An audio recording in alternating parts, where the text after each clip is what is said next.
आज हम आजाद भारत के नागरिक हैं, पर इस आजादी के लिए कितने लोगों ने शहादत पाई है, कितने लोगों ने कुर्बानी दी है, उसे हर कोई नहीं जानता।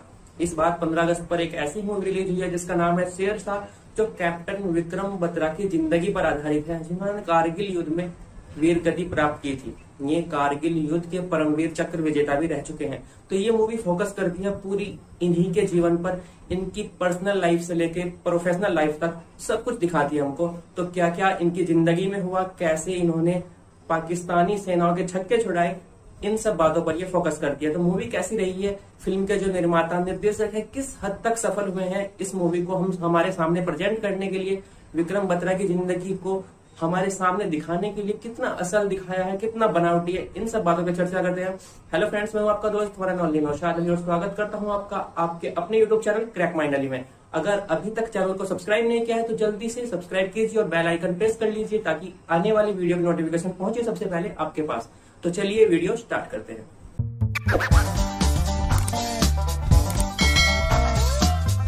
सबसे पहले बात करते हैं इस मूवी के निर्देशक के, जो तमिल सिनेमा के निर्देशक है। तमिल में 8 मूवीज डायरेक्ट कर चुके हैं, पहली बार बॉलीवुड में एंट्री की है, जिनका नाम है विष्णुवर्धन। और क्या एंट्री की है, वाकई लाजवाब एंट्री है, कमाल का निर्देशन किया है। बात करें अगर प्रोड्यूसर की, तो इसके प्रोड्यूसर जो है वो है करण जौहर, मतलब मूवी धर्मा प्रोडक्शन के तले बनी है।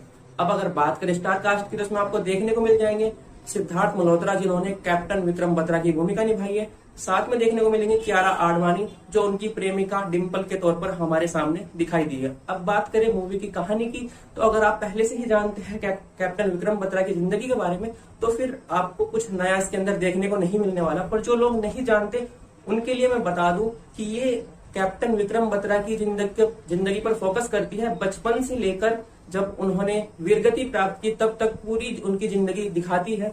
बचपन से ही उनको आर्मी में जाने का शौक था, जैसे सभी को होता है। बचपन से सब बोलते हैं कि मैं बड़ा होकर आर्मी ज्वाइन करूंगा, उनका भी यही सपना था। धीरे धीरे बड़े होते हैं, फिर वही प्यार मोहब्बत वाला मैटर, कियारा आडवाणी से उनकी मुलाकात होती है, डिम्पल नाम का जिन्होंने किरदार निभाया है, उनसे मुलाकात होती है।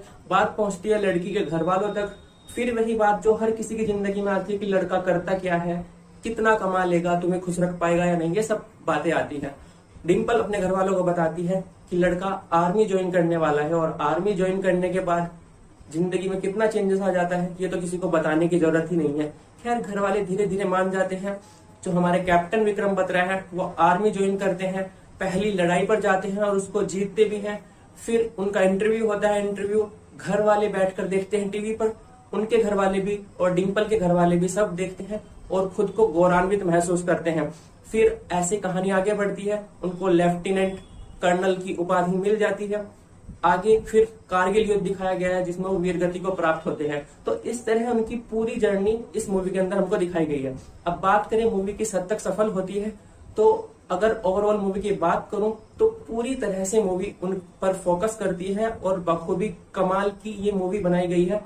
डायरेक्शन बोले तो कमाल का है, अगर इसकी राइटिंग बोले तो वो भी कमाल की है। स्टार्टिंग से लेकर एंड तक 1 बाय 1 जो हमको दिखना चाहिए बिल्कुल सेम उसी तरह से मूवी हमारे सामने प्रेजेंट की गई है। कोई फालतू का बॉलीवुड मसाला इसके अंदर नहीं डाला गया है, ना फालतू के कोई आइटम सॉन्ग वगैरह डाले गए हैं जो अक्सर देशभक्ति मूवीज के अंदर जबरदस्ती घुसा दिए जाते हैं उसको ज्यादा से ज्यादा प्रमोट करने के लिए। पर इसके अंदर ऐसा कुछ भी नहीं है। मूवी की सबसे बड़ी जान इसकी स्टार कास्ट है, जिनको जो रोल मिला है कमाल का बखूबी निभाया है। सिद्धार्थ मल्होत्रा तो ऐसा लगता है जैसे काफी समय से वेट कर रहे थे इस तरह मूवी का, ताकि वो दुनिया को साबित कर सके कि उनके अंदर टैलेंट की कोई कमी नहीं है। और कमाल का जो किरदार निभाया है विक्रम बत्रा का, पूरी तरह से समा गए हैं उसके अंदर। मूवी की अगर दूसरी प्लस पॉइंट की बात करूं तो वो है इसके डायलॉग्स। जो डायलॉग्स लिखे गए हैं, आपके अंदर देशभक्ति का जो जज्बा उमड़ कर आएगा, आपके हाथ तालियां नहीं बजाएंगे, आपकी अंदर से तालियां निकल के आएंगी फिल्म के मेकर्स के लिए। अब ऐसे ही 1-2 डायलॉग्स के बारे में अगर बता दूं, जब ये ड्यूटी ज्वाइन करते हैं तो जो उनके सीनियर्स होते हैं वो उनसे पूछते हैं कि तुम फौजी फैमिली बैकग्राउंड से हो क्या, तो ये बोलते हैं कि नहीं सर, मेरे जो मम्मी पापा थे वो तो टीचर है, वो फौजी फैमिली बैकग्राउंड से हम नहीं है। तो ये बोलते हैं कि टीचर का बेटा फौजी कैसे बन सकता है, इतना दिलेर टीचर का बेटा। तो इनका जवाब होता है कि सर फौजी तो फौजी होता है, कहीं पर भी पैदा हो सकता है। तो इस तरह जो डायलॉग होते हैं ना, वो अंदर से आपको गौरवान्वित महसूस करते हैं। हमारी जो आर्मी होती है उसके लिए एक डायलॉग तब आता है जब ये फाइट कर रहे होते हैं, वॉर में होते हैं और दुश्मन पर गोली चला रहे होते हैं, तो ये दुश्मन को जवाब देते हैं कि अपनी मौत को दुश्मन की मौत बनाना इंडियन आर्मी को अच्छे से आता है। तो जो डर होता है ना, वो सामने वाले दुश्मन के चेहरे पर साफ तौर पर झलकता दिखाई देता है। एक इनका डायलॉग है, जब ये अपने दोस्त से बात कर रहे होते हैं, इनका दोस्त इनको बोलता है कि जल्दी लौट कर आना, तो ये इनको बोलते हैं कि मैं लौट के जरूर आऊंगा, झंडा लहरा के आऊं या फिर तिरंगे में लिपट कर आऊं।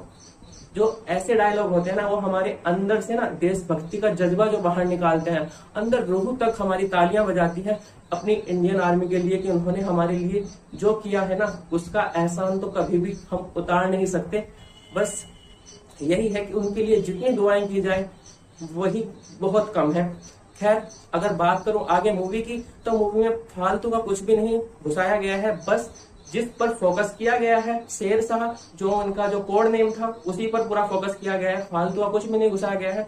हाँ, सबसे बड़ी मूवी की एक और प्लस पॉइंट आपके बारे में बता दूं, ज्यादातर हमने देशभक्ति मूवीज में देखा है कि मूवी जैसे अगर कारगिल युद्ध पे बन रही है तो पूरी की पूरी मूवी युद्ध पर ही फोकस कर देती है। जो हमारे फौजी होते हैं, उनकी कभी पर्सनल लाइफ नहीं दिखाई जाती कि वो देश के लिए तो लड़ रहे हैं, पर उनकी खुद की भी कुछ निजी जिंदगी है। उसमें क्या होता है, इसमें उस चीज को भी बराबर लेकर चला गया है। इनकी पर्सनल लाइफ भी दिखाई गई है कि पर्सनल लाइफ में इनके क्या चल रहा है, कैसे ये चीजों का त्याग करके हमारे पास आए हैं और हमारे देश की सेवा के लिए आए हैं, और कैसे दिन रात हमारे देश की सेवा में एक कर रहे हैं। तो दोनों चीजें बिल्कुल इक्वली लेकर चली गई हैं। ऐसे नहीं है कि अगर देशभक्ति पर मूवी बनी है तो उसमें देशभक्ति दिखाई जा रही है, ये नहीं दिखाया जा रहा कि उनका जो पीछे का बैकग्राउंड है उनका उसमें क्या चल रहा है। इसमें दोनों चीजें इक्वली चली है और किसी भी तरह से मूवी शिकायत का मौका बिल्कुल भी नहीं देती। और सबसे ज्यादा अगर उम्मीद जिनसे थी, सिद्धार्थ मल्होत्रा, उन्होंने तो वाकई ही उम्मीद पर बिल्कुल खरे उतरे हैं।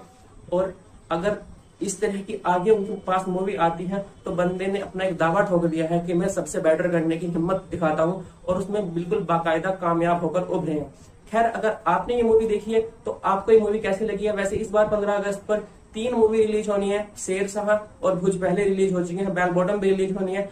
आप कितने एक्साइटेड है, कौन सी मूवी को देखना चाहते हैं? और अगर आपने इन 2 मूवीज को देख लिया है तो आपको कौन सी मूवी बेस्ट लगी है, ये आप मुझे कमेंट बॉक्स में जरूर बताना।